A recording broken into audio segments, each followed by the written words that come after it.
So, are there any questions?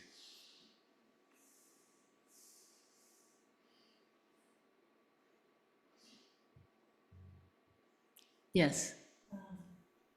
I heard that the Vimalakirti Sutra is popular in Zen schools. So you heard that the Vimalakirti Sutra is popular in Zen schools. And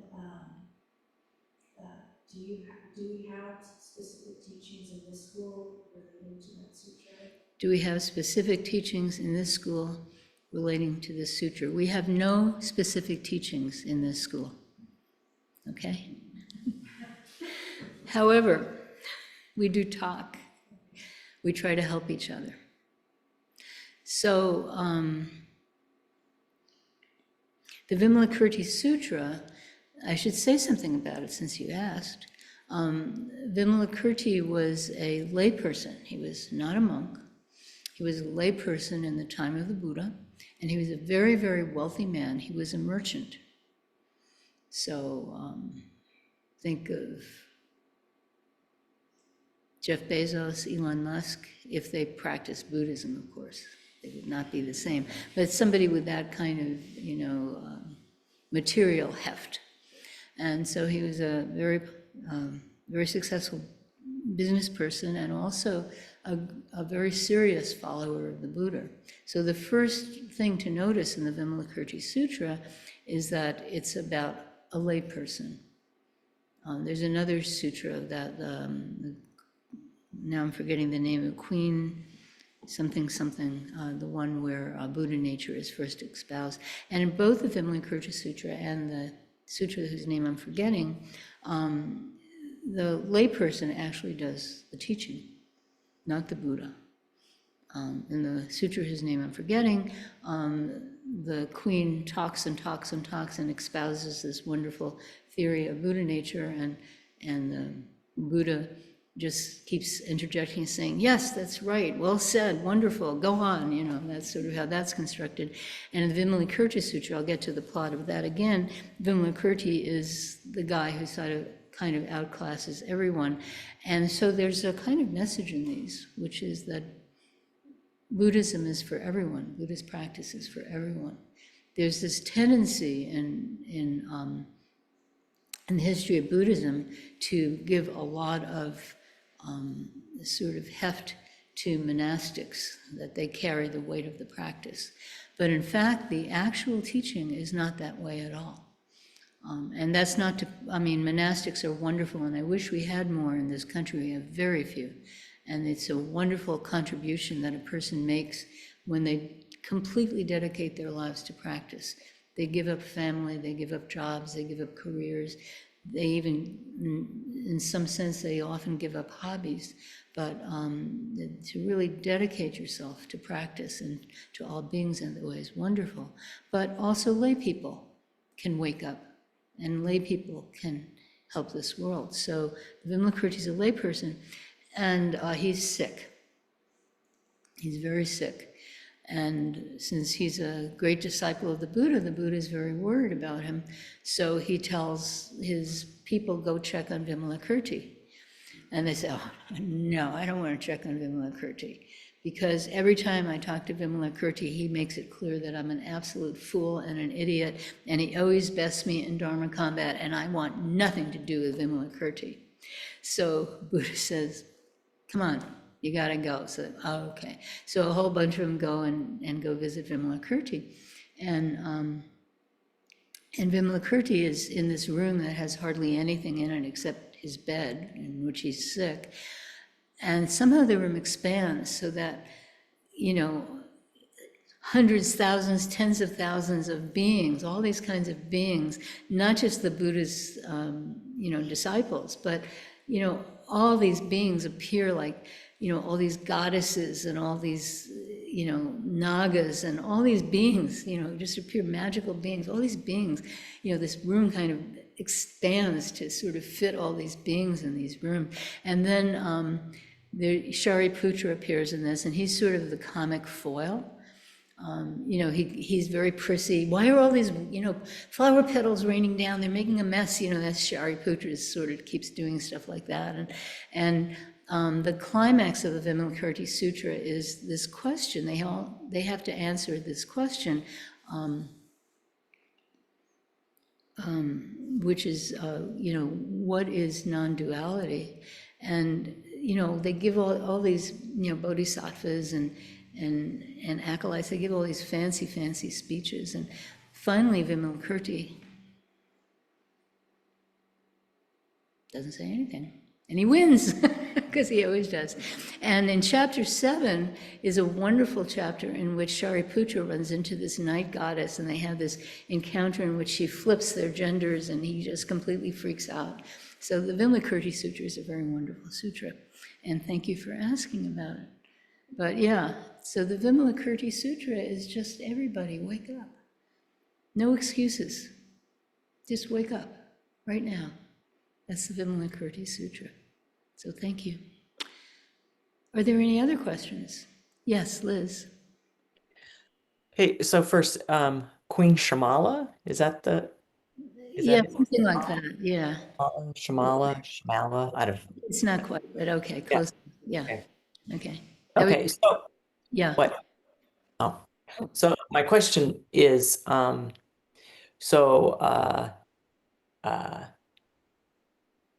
lot of stress with the recent bombing. Yes, thank you for bringing that up. I was hoping someone would. And so the way I could sleep last night is I would wake up and I would think, well, I don't know. I don't know. And then I would repeat Kwan Sam Bosal, I'd fall back asleep, and then I'd wake up. Well, I don't know. And then I'd Kwan Sam Bosal, and I'd go back to sleep. And so then I slept rather well last night, which I was surprised by. But this morning, I'm thinking, the thing would be, is that I don't know. I don't know whether that was good or whether that was bad. I mean, part of my gut tells me that was a horrible thing and that there's no good that's going to come from that. But in practice, don't we say, well, maybe it was okay? I don't know. So how does that help? I mean, I don't mean how does that help? What I mean is help. I need some direction here. That seems almost like I'm saying, well, if somebody says something to me, I would say, well, I don't know, maybe it will work. I don't know, which is not what I want to say. Yeah. But I can't hold on to what I want to say because maybe it is. So some direction, please. Well, first of all, being anxious and unable to sleep and freaking out doesn't help anybody. So, I mean, the minute I saw, that, a friend texted me to tell me before I saw it in the Times online, my gut instinct is no good can ever come from anything like this. But freaking out about it doesn't help. So how can we use our life, our situation? I'm not a member of Trump's cabinet, and I'm not a member of the Israeli cabinet, and I'm not a member of the Iranian cabinet. I have no direct say to any leadership.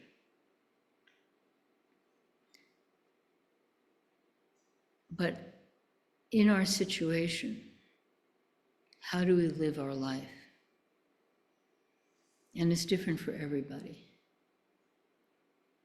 And maybe some anti-war movement will coalesce, maybe it won't, but we just see opportunities. And I was thinking about, the minute it happened, it was very clear to me that the cause, every war has the same cause. And that cause is that people in power do not understand consequences. They think they can do something and that will fix a problem. And they don't understand, maybe they understand on some level, but they don't really believe that the so-called other side can then strike back and do something. So there's a great lack of acceptance of consequence, of karma. Not karma in the sense of personal karma, but sort of laws of cause and effect. People just don't see that, So Hamas decided that they wanted to get rid of, Israelis in northern Israel. So they did this thought of, how is Israel going to respond? They can't control that. And then Israel starts bombing all kinds of places and, decimating Gaza and bombing Lebanon and all these places, And no one ever thinks when they do that, how are people going to respond? And then Israel, bombs Iran, and Iran bombs Israel, and it's just, this thing keeps going, and now we entered, and it's this idea that you can somehow control things that are completely out of control, out of your control, and a lack of acceptance that other people are going to respond, and you cannot control that response. And it's a lack of really taking other people's suffering seriously. So one group of people attacks another group of people, and they don't take the suffering that they're causing seriously. Everyone's talking about Israel and Gaza and Iran. Nobody's talking about Sudan. Nobody's talking about Congo. These are places where terrible things are happening, really terrible things. And, we're too distracted by other things. But all this is people not seeing the result of their action and not giving full humanity to the people that they are hurting. That's where this all comes from, in this sense of, I can do this and somehow there won't be any consequences for me. That's where it all comes from. And how do we live our lives not that way? That's really important. Any terrible thing that any person does, we all have that capacity inside us, just as any wonderful thing anybody does. We all have that capacity inside us. So yeah, it's hard. It's hard in a lot of places, and nobody knows how this is going to turn out. Nobody knows. And here we are. But that is the human condition. Nobody ever knows how things are going to turn out. And how do we live openly and generously and with wisdom? So, it's the same as it's always been, and our job is the same that it's always been. So thank you for your question. Are there any other questions? Yes. So we talk a lot about keeping don't know mind. We talk a lot about keeping don't know mind, yeah. And there are situations often in life where we are asked to be like kind of an expert. And there are situations where we're asked to be an expert. Whether it's like a friend asking us for advice or a job asking us to So perform a certain role. people asking us for advice, or somebody asking us some facts, or yeah. So how can we do that and act with don't know mind? So how can we do that and act with don't know mind? You just did.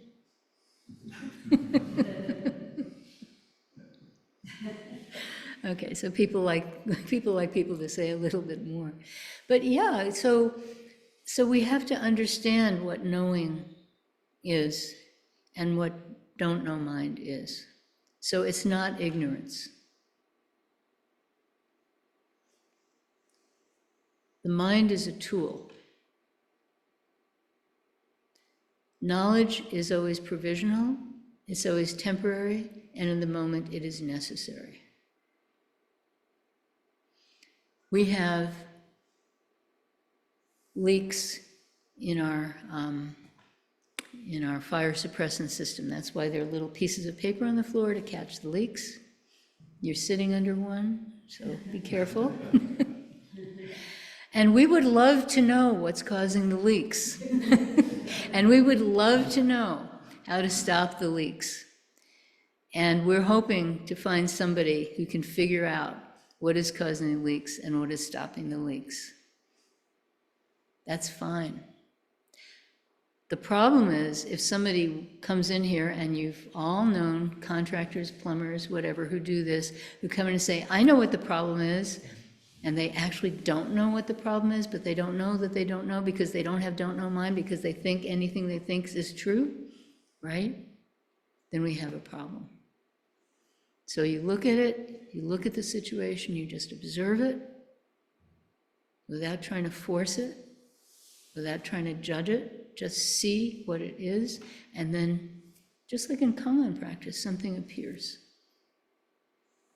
And if you've looked with a don't know mind, then that thing that appears will correspond to reality. Okay? Yeah. That's actually, I was a research mathematician back in the day, and that's actually how I did mathematical research. You just look. You just look at the mathematical situation, and then something appears and you follow it. And maybe it works and maybe it doesn't work. But you have to have a mind that recognizes when it doesn't work. And if it doesn't work, then you look at it again, see it again. So that mind that just is open, just, what is this? That's don't know mind. And then responses appear that are appropriate. Okay? So thank you. Time for one more question, if there is one.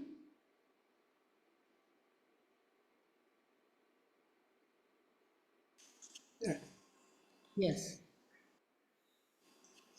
Okay, so our practice is basically straightforward. Just cut through all of the stuff and get down to what it is, practice. Okay, so practice is the point for us. But we're surrounded by wonderful gifts from Buddhism that offers a lot of teaching points about where we're at in troubled times. And simple things like, for me at least, simple things like reading maybe stanzas of the Dharmapada, things like master your senses, in all things be a master. Are you quiet, and it kind of gives a clue as to conditions and things that we can do in situations like this and why. And for me, the why part, for example, governments will fight. They will always fight. But I don't have to hate the Iranians. If anything, I feel a great deal of pity and empathy for the Iranians, just as I do for the American people, because we have choices and we can influence these things. But we can only influence them from a standpoint of being our own master. And I think that that's what our Zen practice is about, is learning how to be a master of this thing, pushing through this wall of self. Am I wrong? Yes. Please elaborate. Give up the word master. The word master implies control. So our practice. So first of all, I want to talk about reading. Ting also mentioned this. If you read something and it helps you open, then read it. If you read something and it makes you think, or you find it confusing, don't read it. I read very little for the first 10 years or so of my practice. And when I did, it was very basic books for beginners, like the wonderful book Zen Mind, Beginner's Mind by Shunryu Suzuki. That was one of them. And then all of a sudden, my practice had reached a point where if I opened a sutra or read some sort of more complex material, I knew what it was talking about. But my practice had to reach that point first. So don't read things unless you find that it helps you open. That's my first thing about reading. Also, when you find something that really touches your heart or helps you open or deepens your practice, don't hold it tightly. Don't hold to the words. So in our temple rules, there's a line that goes, when you listen to the Zen teacher, do not attach to their words. And that's very important. It's the old finger pointing at the moon stuff. You know, don't grab on the finger, look, follow the finger, look where it's going, okay? So don't hold tightly to words, that's very important. And then words always fail, necessarily. And so the word master is problematic because it implies a kind of tight control. And it's funny because we do have to control ourselves in practice. You know, we're all sitting without moving. That's a lot of control and it's physically very difficult. So there's a lot of control, you know, self-control, control of the body, control of the mind. Because what are we doing? We're bringing our mind back to our practice, bringing our mind back to our practice. We're not daydreaming. I mean, we do, but then we bring our mind back to the practice, right? We're not writing academic papers. We're not planning recipes or thinking of what we'll put in our garden. We're not doing that. We're just bringing it back, bringing it back, bringing it back. There's a lot of self-control there. We have no distractions. We're not looking at our phones. We're not looking at TV. People still watch TV. You know, we're not reading a book. Do people still read books? You know, we're not listening to music. We're not out drinking or dancing or whatever. We're just, you know, in the Dharma room. So there's a lot of self-control there. But it's not being a master. Because being a master means a kind of level of control where instead of doing what you're doing completely, there's a sort of kind of almost goal-oriented thing.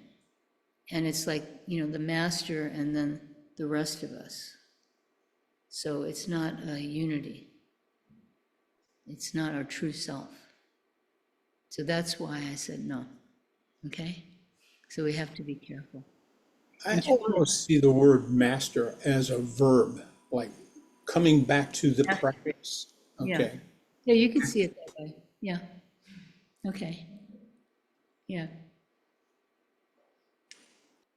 Thank you. So we're out of time. So it's time to stop the